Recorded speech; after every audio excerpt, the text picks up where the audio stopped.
नमस्कार दोस्तों, मैं हूं अनीता और आप सभी का एक बार फिर से स्वागत करती हूं। दोस्तों, आप सभी पर माँ भगवती दुर्गा की कृपा है, वो सदैव ही बनी रहे। दोस्तों, आज की वीडियो में हम जानने वाले हैं कि रमा एकादशी है, उसका व्रत कब रखा जाएगा और यह तिथि है वो कब से कब तक रहने वाली है। तो चलिए वीडियो की शुरुआत कर लेते हैं और रमा एकादशी व्रत की संपूर्ण जानकारी है वो इस वीडियो में हम जान लेते हैं। तो चलिए वीडियो की शुरुआत करते हैं और आप वीडियो को लास्ट तक जरूर देखना। तो चलिए जानते हैं। रमा एकादशी कार्तिक मास के कृष्ण पक्ष की एकादशी को ही रमा एकादशी है वो कहा जाता है। इस दिन भगवान विष्णु और माता लक्ष्मी का अगर विधि विधान से पूजन किया जाता है, पूजा अर्चना की जाती है, तो कभी भी जीवन में धन का अभाव है वो नहीं होता है, आर्थिक तंगी दूर हो जाती है। क्योंकि वैसे भी भगवान विष्णु को कार्तिक का जो महीना है वो बहुत ही अधिक प्रिय होता है।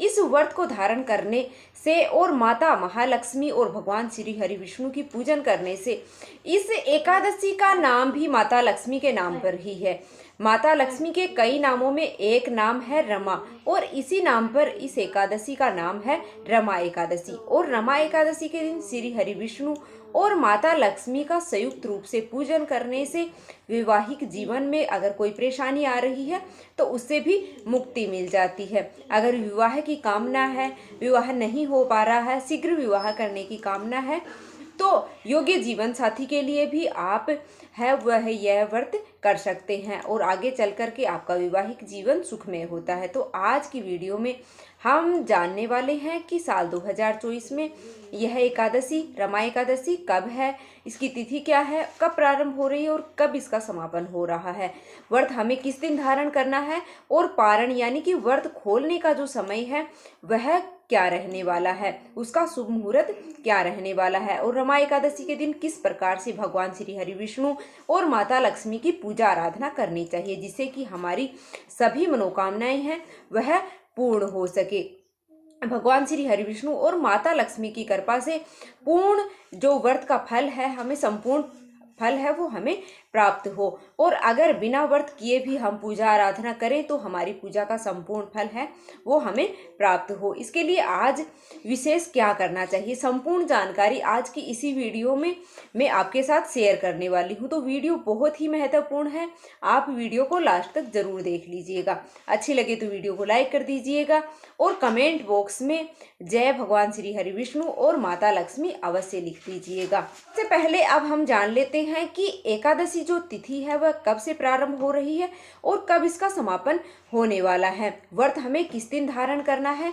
तो देखिए, कार्तिक मास के कृष्ण पक्ष की जो एकादशी तिथि प्रारंभ हो रही है वह 27 अक्टूबर को सुबह के समय 5:25 से शुरू हो रही है और इसका समापन है वह 28 अक्टूबर को होने वाला है सुबह के समय 7:51 पर। एकादशी व्रत हमेशा सूर्योदय कालीन तिथि में ही रखा जाता है। अब ऐसे में दोनों ही दिन आपको सूर्योदय काल एकादशी तिथि है वो प्राप्त हो रही है। 27 अक्टूबर को भी सूर्योदय कालीन में मतलब एकादशी है और 28 अक्टूबर को भी सूर्योदय काल में एकादशी तिथि प्राप्त हो रही है।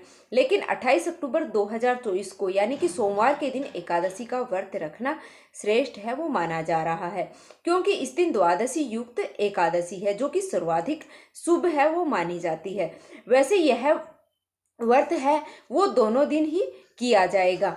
बहुत से भक्त हैं जो लोग हैं वह 27 अक्टूबर को भी यह व्रत है वो धारण करेंगे और कई जो भक्त हैं वह 28 अक्टूबर को यानी कि द्वादशी युक्त एकादशी व्रत को धारण करेंगे। ऐसे में आप जिस भी समुदाय को मानते हैं, जिस भी गुरु परंपरा से आप जुड़े हुए हैं, तो उसके अनुसार आप इस व्रत को धारण कर सकते हैं। और अब जान लेते हैं कि रमा एकादशी व्रत का पारण हमें किस दिन करना है। देखिए, रमा एकादशी व्रत का पारण द्वादशी तिथि में किया जाता है और द्वादशी तिथि प्रारंभ हो रही है 28 अक्टूबर को सुबह के समय 7:51 पर और समाप्त होगी 29 अक्टूबर को सुबह 10:33 पर। 29 अक्टूबर को सूर्योदय काल का समय है वह रहने वाला है सुबह 6:31 पर। इसलिए पारण का जो शुभ समय है वह आपको प्राप्त हो रहा है सुबह 6:32 से 8:44 तक। इसी शुभ मुहूर्त में आपको अपना व्रत है वो खोल लेना चाहिए। और एकादशी व्रत के दिन यानी कि पहले दिन दशमी तिथि के नियमों का पालन है वो इसमें किया जाता है, तो आपको करना चाहिए। सात्विक भोजन करना चाहिए है और ब्रह्मचर्य का पालन आपको करना चाहिए, भूमि पर शयन करना चाहिए। और एकादशी के दिन ब्रह्म मुहूर्त में उठ करके और नित्य कर्मों से निवृत्त होकर के और स्नान करना चाहिए और शुद्ध वस्त्र धारण करने चाहिए। उसके बाद सूर्य देवता को जल अर्पित करके और अपने घर के मंदिर में शुद्ध घी का दीपक जला करके और अपने व्रत का संकल्प है वो विधि विधान से भगवान श्री हरि विष्णु और माता लक्ष्मी के सामने लेना चाहिए और फिर उनकी पूजा आराधना करनी चाहिए। पूजा करने के बाद मंत्रों का जप करना चाहिए। पूजा पूर्ण होने के बाद उनकी आरती है वो करनी चाहिए। फिर दिन भर आपको व्रत है वो रहना चाहिए और शाम के समय में विधि विधान से भगवान श्री हरि विष्णु और माता लक्ष्मी की फिर से आराधना की जाती है। रात्रि में जागरण करना चाहिए और फिर अगले दिन प्रातःकाल ब्रह्म मुहूर्त में उठ करके नित्य कर्मों से निवृत्त होकर के स्नान करके पूजा इत्यादि करने के बाद आपको ब्राह्मण को घर बुला करके भोजन कराना चाहिए और दान दक्षिणा करनी चाहिए। फिर ब्राह्मण को भोजन करा करके अपना व्रत है वो खोलना चाहिए।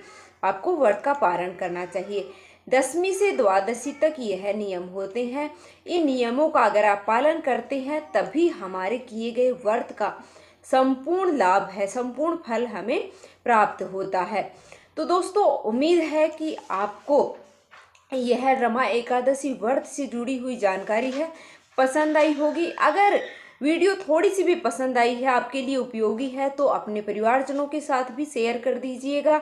तो मिलेंगे फिर से एक और वीडियो के साथ। भगवान श्री हरि विष्णु की कृपा है वो आप और आपके परिवार पर सदैव ही बनी रहे। मिलेंगे फिर से। धन्यवाद। जय माता दी।